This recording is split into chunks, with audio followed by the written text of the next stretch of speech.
Okay, today we've got a 2002 Acura MDX, and we have a ball joint that broke, and the wheel is now just kind of flopping around. So what we have is a ball joint that went bad. It's separated from the control arm, and the axle just yanked right out of the transaxle. So today we're going to show you how to replace the axle and the control arm that holds the ball joint.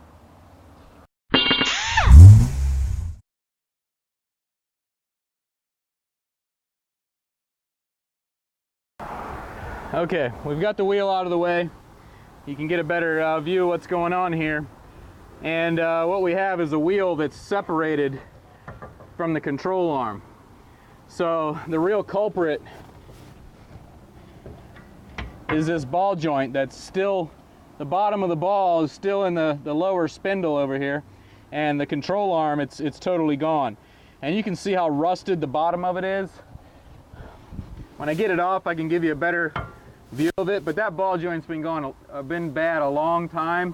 You can see rust and corrosion. It's been building up inside where the rubber boot's supposed to be.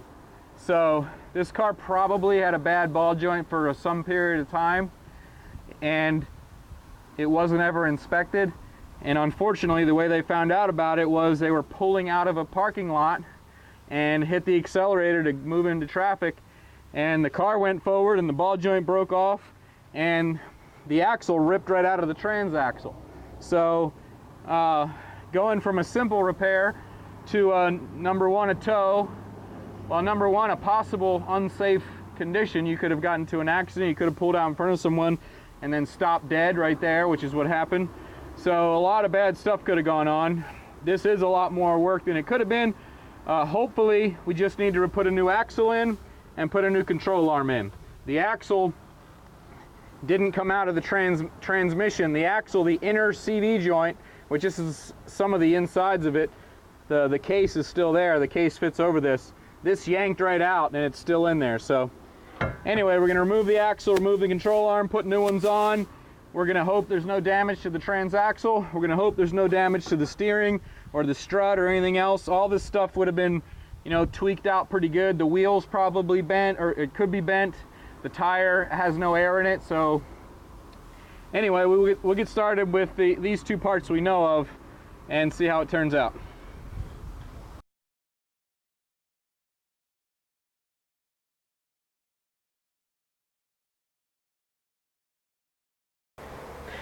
All right, so sometimes you need a little extension just to give you a little bit more leverage.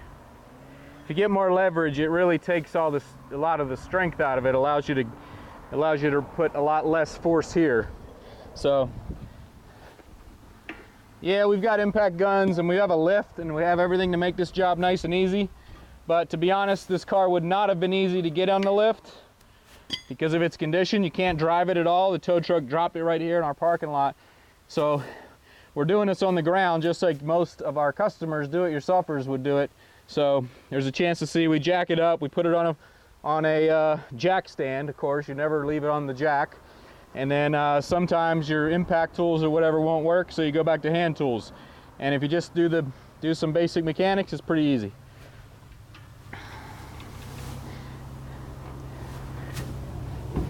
Now this axle usually just kind of floats in here.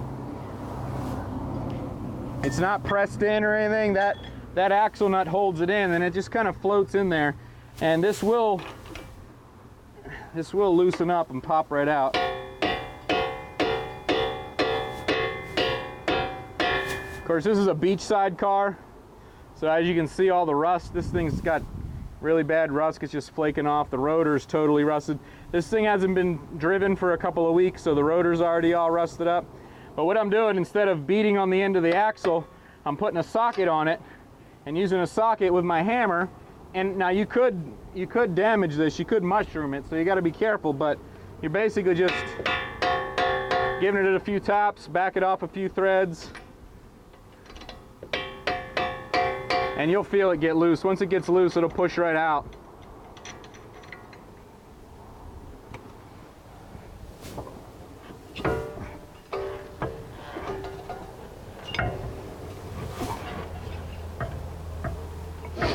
Or maybe not.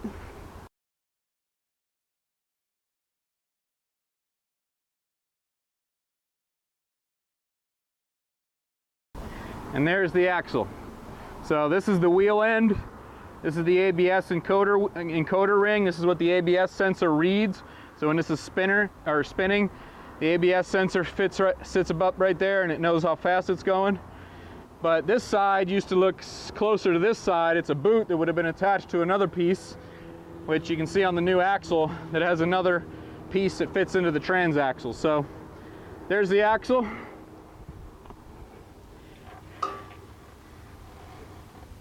Now, just since it's easier, since the axle's out of the way, I'm going to put the control arm in next. Then I'll come back to installing the axle.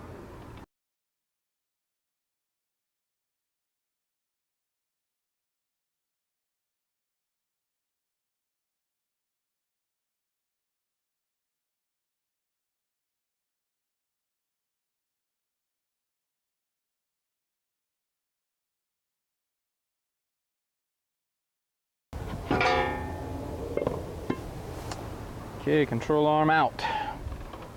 So this is the new control arm right here, and that's the old one right here. Now, this is just a protector. You take that off and get rid of it. This is the rubber boot that holds all the grease. It's missing on the old one. The top of the ball joint, which the reason they call it a ball joint, when I get it off, you can see it better, but there's a ball that sits inside this socket right here. And see all this rust that's just sitting in there? See all that crud in there? This is supposed to have nice clean grease in it and a ball that fits into that socket, and that's how, when your wheel is turning, that's how it turns. The ball just spins inside the grease. Well, once the grease goes bad, after a certain amount of time, the grease it'll dry out, it won't do its job any longer, and then you'll get corrosion and rust, and eventually you'll get a noise, you'll get play.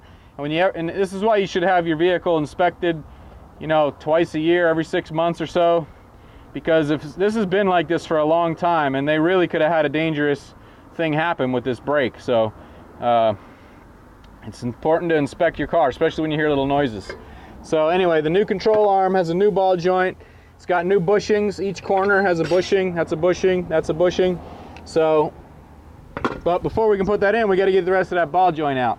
So to do that, not sure how well you can see it on the camera, but there's a little metal clip you yank out, and then the ball joint nut, the castle nut.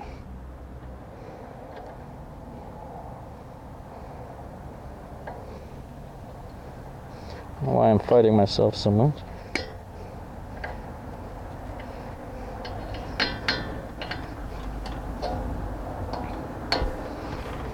So it's just a pin that slides through and locks.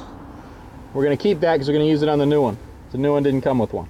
Or really, you'll just use the, I forget the word of it, the clip that you bend over. So you take the castle nut off. If you're lucky, the ball joint won't spin, and I got lucky, it didn't spin. If it did spin, I'd have to use an impact gun and might have to get creative, but the ball joint's probably going to still be stuck in there. So there's the castle nut, and that's gone, but the ball joint is still there.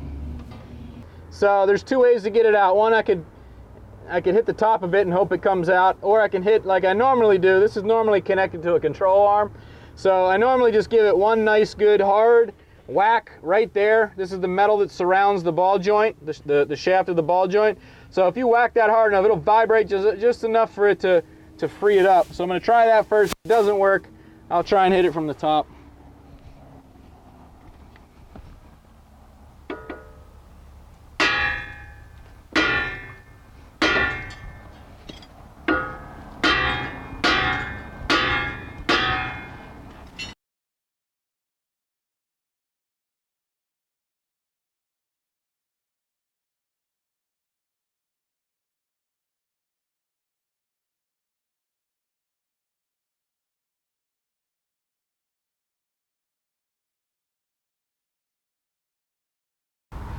Okay, so we got the old ball joint out, and as you can see, it's tapered, and if you could see the hole, the way it fits in there, it's press fit in.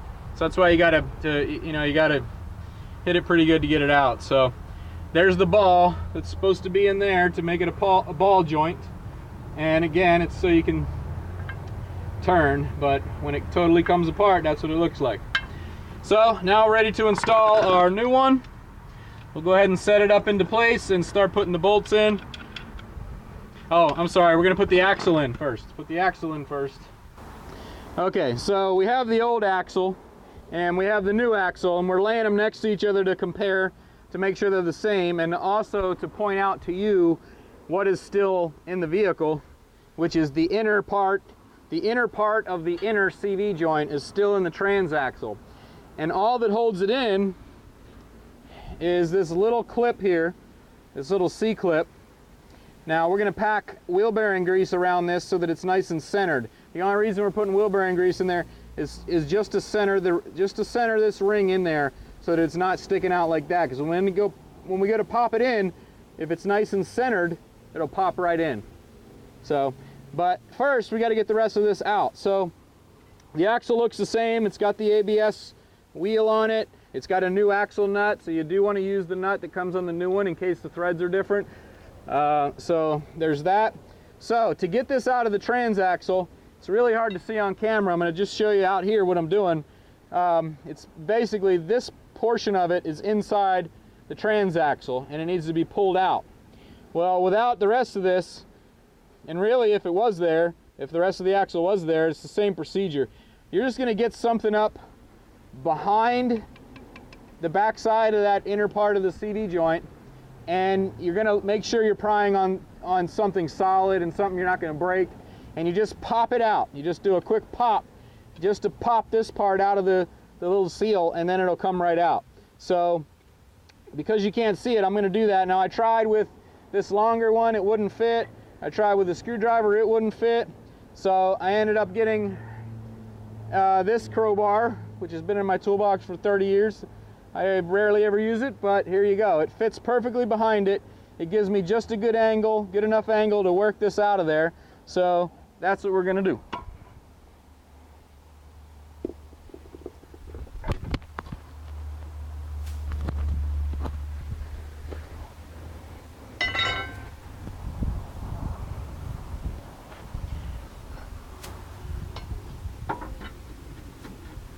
I'm just putting it right up underneath, right up behind that. And I'm going to use the leverage, and there it goes. It popped right out. And that's it. So there it goes. That's the grease that used to be in there. So that axle shaft fits inside of there, and that's where the grease is at all times. That's why that rubber boot is usually sealed on this. And the grease is what protects all the bearings and everything in there while it's spinning. This is the part, whoop, don't dump that on me. This is the part that just needs to be released, and it releases from this little step here also. So that's it. You get something behind it, pop one good pop, and it pops right out. Now we're just going to clean it up a little bit. All the grease from this axle, because it was spinning, it spun all inside the lower engine compartment in here. So we're just going to clean that up a little bit, and then we'll go back to putting this back together. Okay, so we got our new axle. We did put a little bit of, there's a seal on the inside of the transmission, so this stuff can't get in there anyway, but I just knocked off a little bit of that. There's a little bit of grease here just to hold that clip in the middle, and then we're going to go ahead and slide it into place.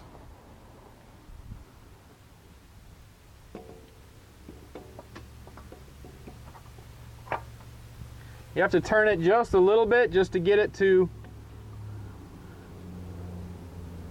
get into the teeth, and then once it's in, because our control arm's out, we actually have enough room. We don't need to separate the tie rod end, which is normally how I do these. You separate the tie rod end so you can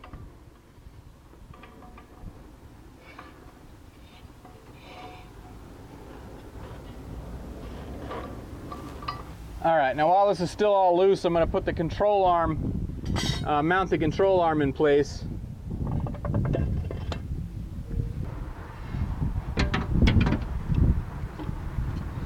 This you'll have to kind of wiggle in, because remember, we took out an old one. We're installing a nice new one, so the rubber's nice and tight. So I'm just tapping it in.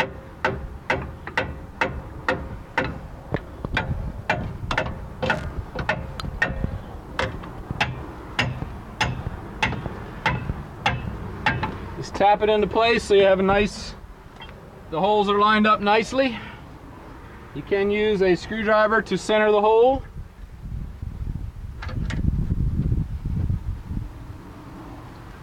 Hondas or Acuras, same thing. Their nuts are welded to the frame. So this bolt, there is no nut that I hold on to. It's actually welded to the frame. So, and I always put the bolts right where I took them off in case they're a different length or a different thread or something. This way I know which one came from where.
Okay, we've got everything back together now. Last thing we got to do is torque everything. So there's a torque spec for each bolt, so we're going to go ahead and do that with a torque wrench. Then we'll get the wheel on and we'll torque the lug nuts, and then we'll take it for a ride and make sure the transaxle's working okay and all that kind of stuff. And with that, thank you for watching, and please visit Auto Parts Direct to You, APDTY.com.